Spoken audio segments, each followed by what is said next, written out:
No wonder Trump doesn't like the mask. Okay, this is a test. Okay, guys, this is a test. Okay, you're on, girl? Tell me when I'm on. We're not starting yet, but you're testing to make sure the volume is working. People Okay. who are listening, can you let us know that the volume is good and that the picture is straight and they didn't get it crooked like last time? Wait, I'm not seeing the Facebook Live thing. Yes? Refresh the page.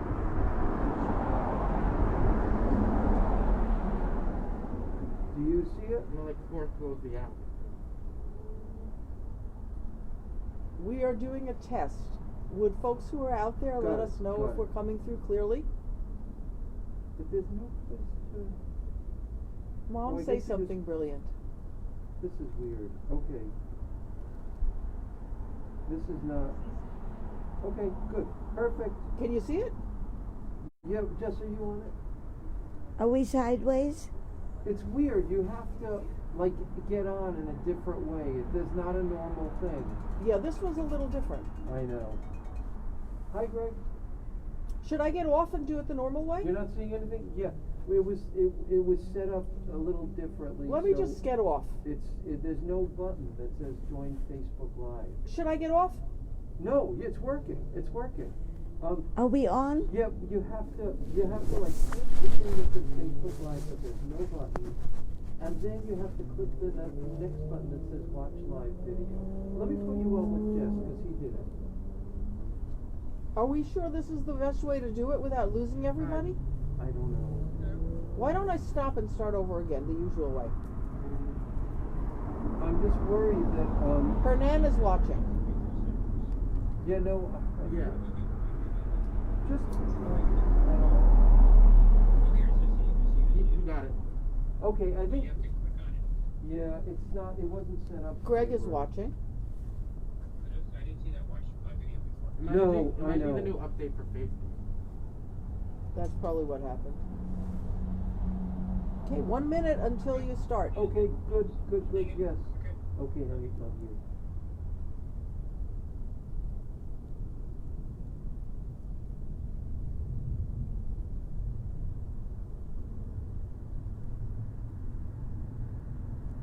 Okay, are we ready to start?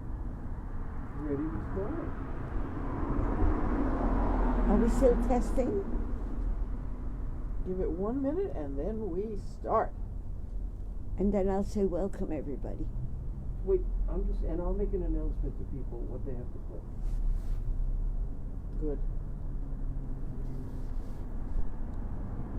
Because I think we have far fewer people than usual.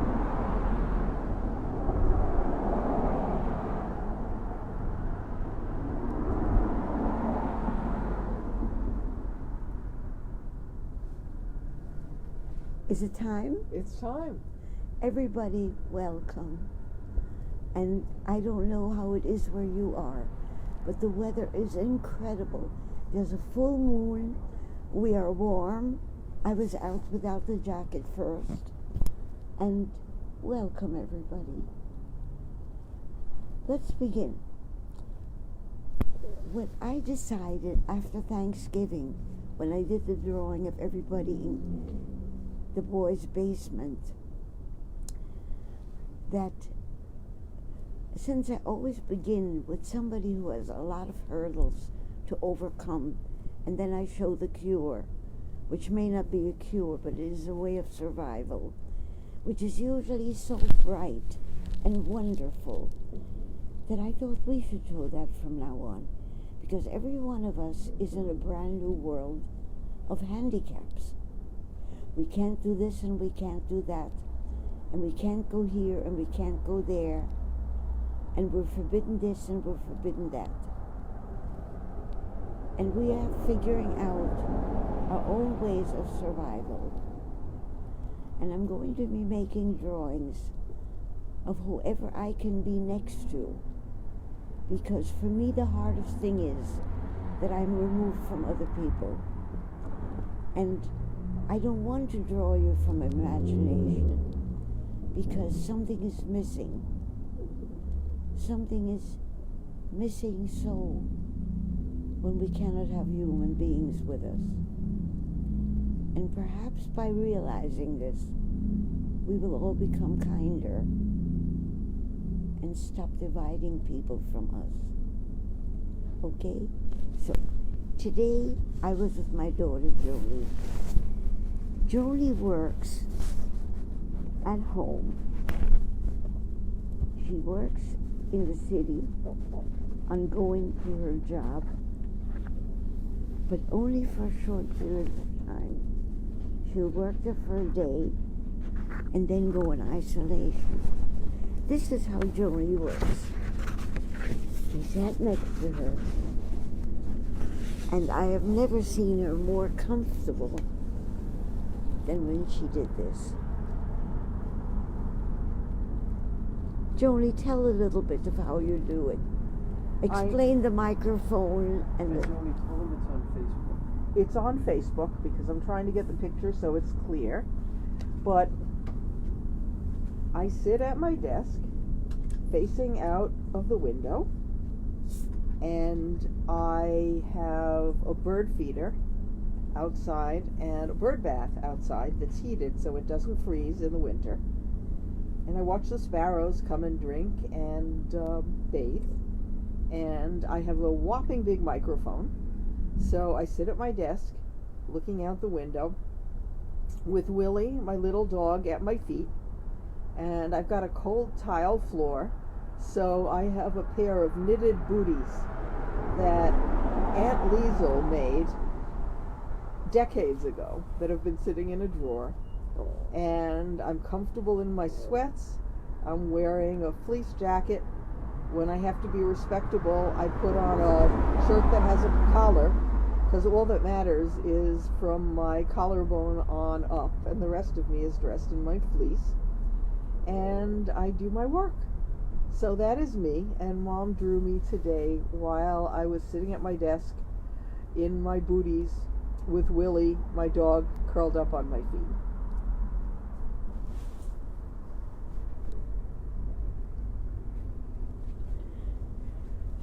Okay, we're all devising means. My friends Anita and Steve and I used to have pizza parties where we'd sit and eat pizza. During the next few weeks, we're going to be doing it again, and I will make a drawing of us sitting in their garage in the basement, and they'll all be wearing masks. Okay? And I would like to ask you all to write your stories, if you feel like it, and send them to us.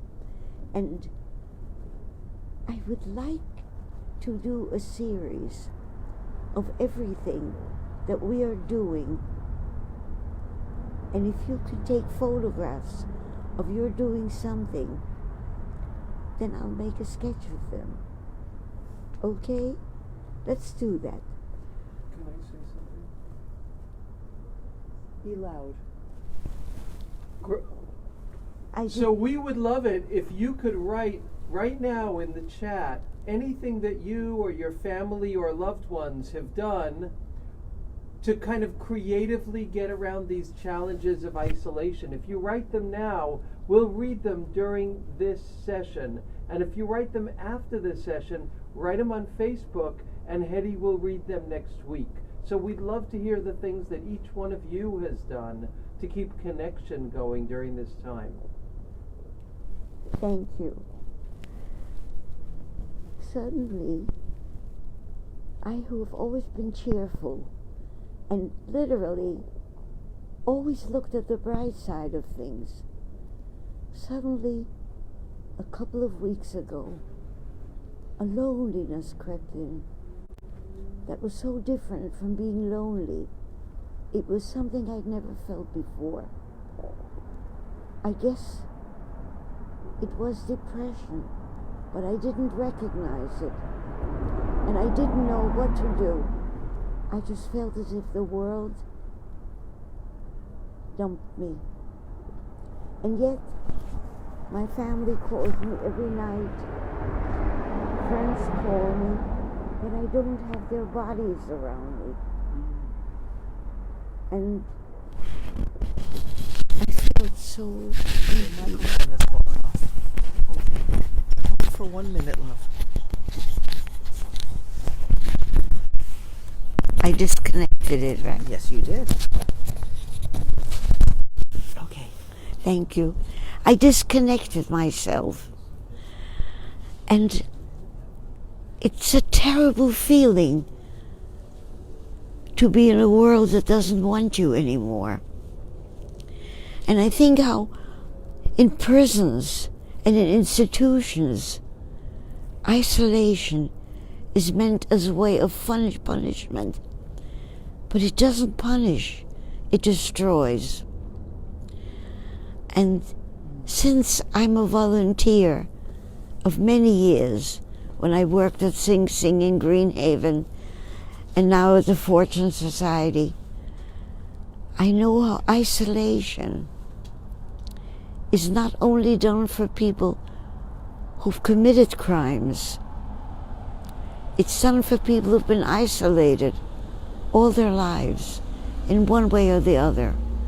And I'm going to begin to learn whatever I can of different forms of teaching lessons besides punishment. I learned a lot during this period. So Tammy Smith says that she sends postcards of places she's been previously to people and reminds people that one day we will travel again. Oh, Tammy, thank you. I knew I could think of something that I could do. Thank you. And I could do it with email, which I'm comfortable with, because sending a postcard means I have to get to a post office for stamps, and I have to walk to the mailbox, which I love to do when the weather is good.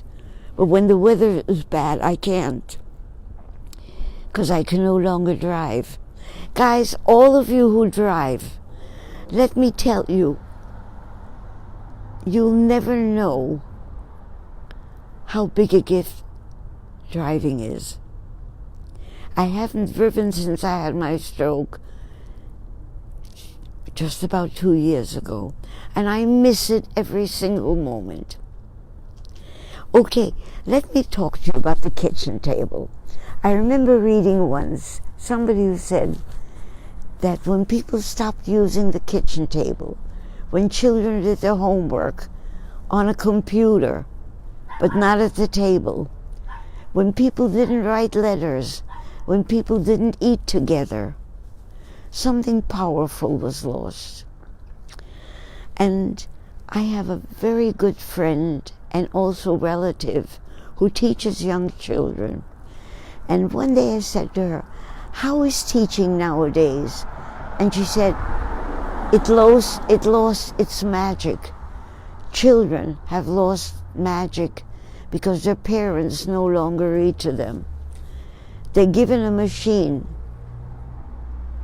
and the machine gives all the answers, and the imagination stops.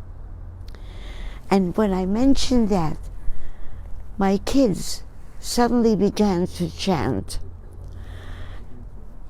You remember Christopher Robin and A.L. Milne, and they remembered the things that I read to them when they were little. Joni and Kenny, please perform. Kenny, Mom wants us to do that poem. Kenny? Ready, Freddie? Ready? Okay. That sounds good. You see, the humor needs to come back. And there's Dr. Seuss, who was funny. And there is the man who wrote Christopher Robin. And my children are now going to perform. 1, 2, 3. James Morrison, Weatherby George Dupree, took great care of his mother, though he was only 3. James said to his mother, "Mother," he said he, "you must never go down to the end of the town if you don't go down with me." James Morrison's mother put on a golden gown. James Morrison's mother drove to the end of town. James Morrison's mother said to herself, said she, I can get right down to the end of the town and be back in time for tea. King John put up a notice, lost or stolen or strayed. James Morrison's mother seems to have been mislaid. Last seen wandering vaguely, quite of her own accord. She tried to get down to the end of the town. 40 shillings reward. Okay, do you see what it means? Where does television give you that? Where does it play on a screen give you the voice? So perhaps the kitchen table was obsolete. No more. You're stuck. You're home. You're home with the kitchen table. Use it. I was very upset also about that I couldn't get to things with a computer, because now when everybody's using them, my internet fails a lot. And I spoke to my son at night and I said, I hate technology. It's taking everything away from me. And he said, Mom, what would the world be like for you during this pandemic if you didn't have an iPad? If you didn't have a computer? And he began to list the things, and I listened, and I realized in all the pandemics before us, nobody was able to reach out the way I can. I have an iPad. I have Facebook. I am afraid of Facebook because I knew I couldn't handle speaking to the whole world. I don't have the strength or the time. So my kid said, just make it definite. You don't answer anything that's sent to you on Facebook. And my grandchild even put an ad there saying, I am in charge of any messages for my grandmother. She will not answer, but I will let her know everything. So you see, maybe everything is a combination. Maybe you have to be loved by your family and love them so that they will continue to love you. And treasure the machines because they're a mixed blessing. And now I want to tell you about my painting. The painting is I have the papers here, and I want to read part of it to you, okay? It is on Facebook, by the way. My only thing is my glasses. Oh, they're right here. Julie, could you help me? Thank you. And this may be something you want under it. Yes, eventually. No, Kenny made this chart for me, so I'm doing great. But I want to tell you, now, when all of us are suffering financial deprivation, because we don't know if our job will stay if we have one. We don't know if our business will stay if we have one. And this is about the Rubin family on Orchard Street. This was a large building, and I fell in love with the building because in certain lights, these ugly, dreary bricks became gorgeous. You can read about it on my page. But Sam, who is standing there, I have to read this. They repaired the Buckles sidewalk and found out there was a restaurant underneath. And they said that it must have been when the first immigrations came and they didn't know what to do, so they built anywhere. Let me tell you about this building. Originally, A and B was a drugstore with phone booths.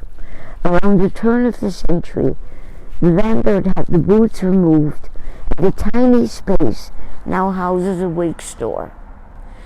The kids came here, and they own the wig store now. I would sit at Galashov's across the street. Galashov's is a dairy restaurant, and it was a congregation place. People would, one person, one of my paintings, said how she would sit at her window until the lights went on in Galashov's, and then she would go downstairs, and she would sit and eat until the first customers came in. And I sat down at Galashov's whenever I would come in, whenever I could. None of the stores would be open when I would come. I would wake up at 5 in the morning and drive down so that I could find parking. And when I sat there,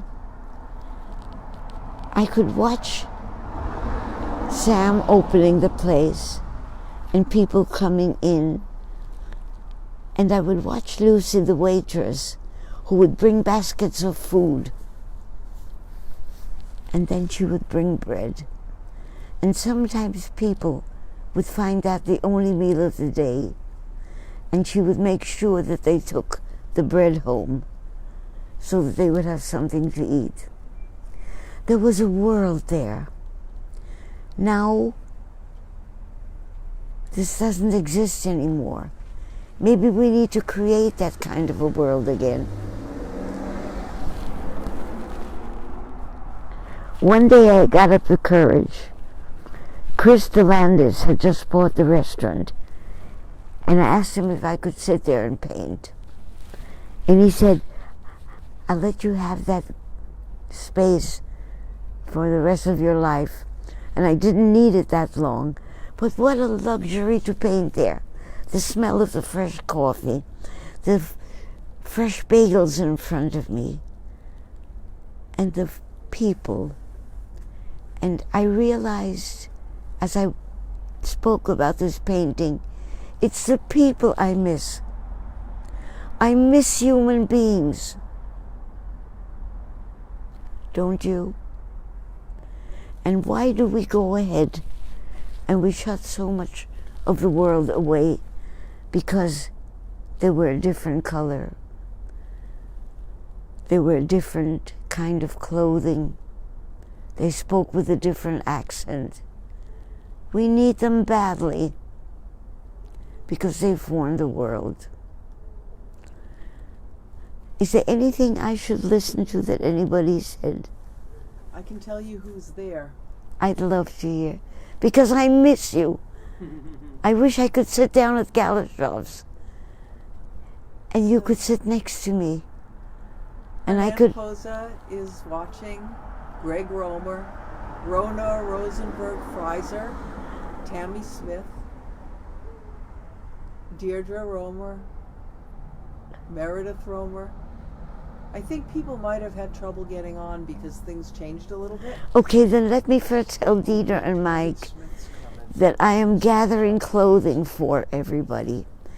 And Joni was helping me today. And we're going to be giving things because they came up with the one idea that all of us can help with. There's so much poverty going to exist now for so many people. Okay? And Rhonda, you've always given. I remember when you got school bags for children. And Tammy, you've given me so much. I have a folder of comments that you made that made me understand the Lower East Side better. Tammy had a comment when you showed your picture of me working at my desk. She said, Hedy can take a snapshot with her pencil. You know what? if a human is there with me, or if I'm in front of a building, it works. But if somebody were to send me a snapshot of somebody I've never met, I couldn't do it. It would just be average. But this, what you saw today, is my daughter. That dog is her dog. That chair is her chair. And I was sitting there. It was lovely having you sitting there while I worked and having you sketch me and sketch Willie the dog. And Tammy, Mom. when you and Stacey, when you and Tracy begin to travel, you're going to have to come here, and then I'll draw you both. Tammy says she's watching and Tracy is watching also. And Linda Swearin just came in saying, "Hi, I'm listening." Oh, I'm so glad. Linda, when you come to me on Tuesday, bring all your blankets, because we're able to be outside, and I'll draw you that way. Anybody I can really see. Something happens when a real person or a real building is next to you. Mom, Ken says, can you talk about the colors of the building during the day? I would love to. Let me read it.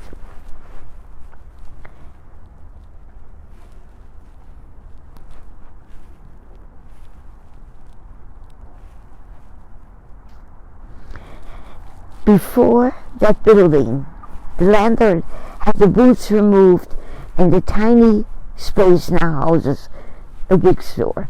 Before that, it was rented to Mr. Kaplan, who bought it from tenants living in the building who moved in 50 years ago.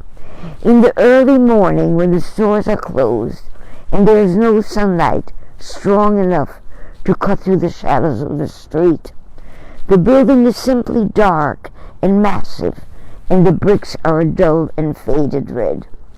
But towards noon, when the sun hits, they glow with orange and cadmium reds, and it was that time of day in which I decided to set the painting. You know, I would come before the stores opened. The building was just be coming to life. First came the big store owner, would unlock his door and carry out the circular big stands. The janitor would bring the garbage cans after the dump trucks from the sanitation department had passed. Children came out of the building on the way to school. And around 9 a.m. the Finkelstein store opened. I used to sit at the table near the window at Galish House. I would like to talk about the Finkelsteins. Sam stands at the entrance of the store wearing a red jacket.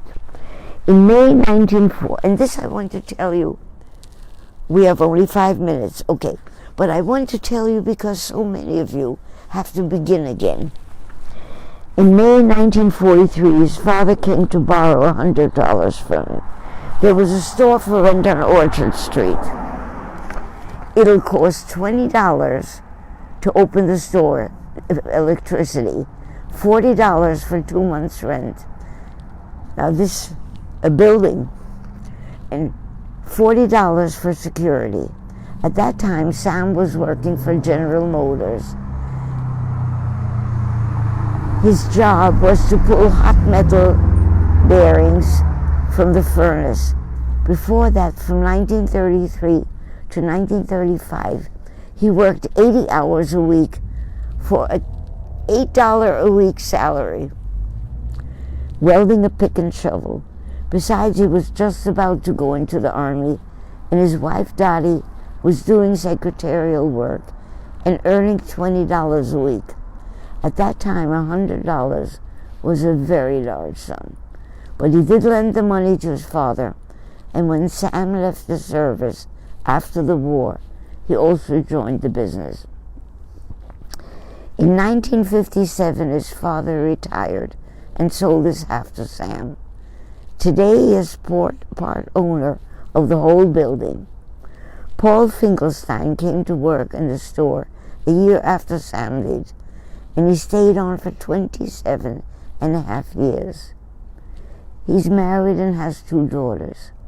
In the painting, he stands on the left side of the store, wearing a black jacket and a dark hat. Both Sam and Paul were gold mines of information. Again, the people. They told me stories.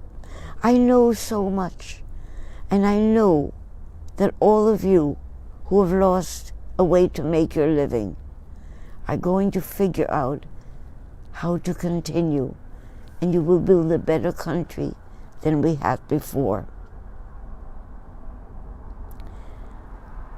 And hopefully, one of no prejudice. Because the one thing that I'm trying to teach is what I learned as a child, being Jewish during Hitler time. I'm too wonderful to be ostracized, and so are you. We are all awesome. Respect yourself, and don't let anyone tell you that you are not wonderful. Hernan Poza says his friend Judy Barnofsky is watching on his watch party and says, a lovely, happy, and healthy New Year to you. You are a real jewel. And Jesse asks, what's one of your fondest memories or stories from this painting? Galashof's. And the kindness. And Lucy, the red-haired waitress, who made sure that everybody would take the bread home, because it might be the only meal of the day. And you had a permanent reservation, right? A permanent... I have a permanent reservation. And the fact is that in all the other paintings, you will see me mention Galashof's, because I went there with so many people. And I would like to tell you, do I have a minute more? You have another minute. Oh, good. I found out I always used to order my medications from one of the chain pharmacies. And then one day, because they sell everything, they sell socks and paint and milk, and I asked if they would send one of the things also that they sell.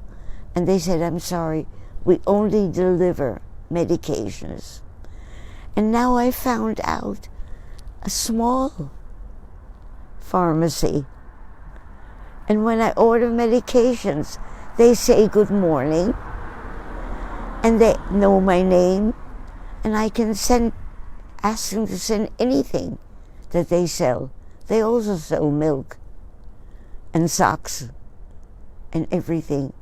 And I'm thinking, maybe when the big companies have lost me as a customer, they're willing to pay people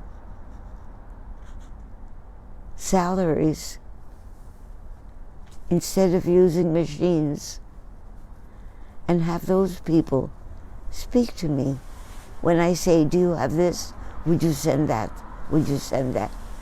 And maybe because of that, the big companies will start hiring more people, because a machine does not go on vacations. A machine does not stay home.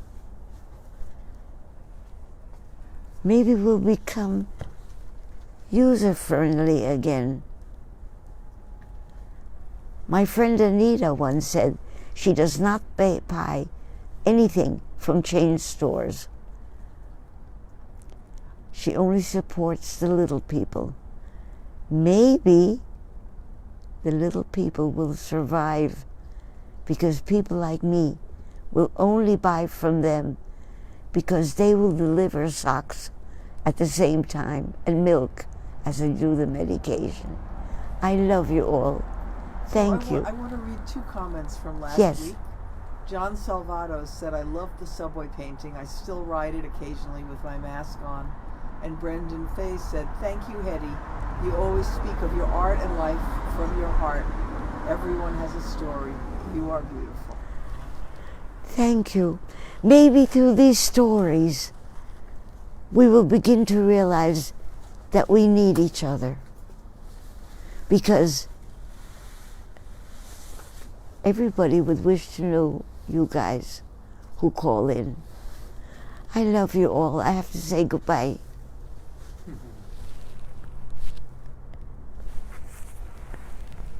Tammy says the 30 minutes goes so fast. And her nan, John Tarasco, JT, says, Happy New Year, Hedy. JT.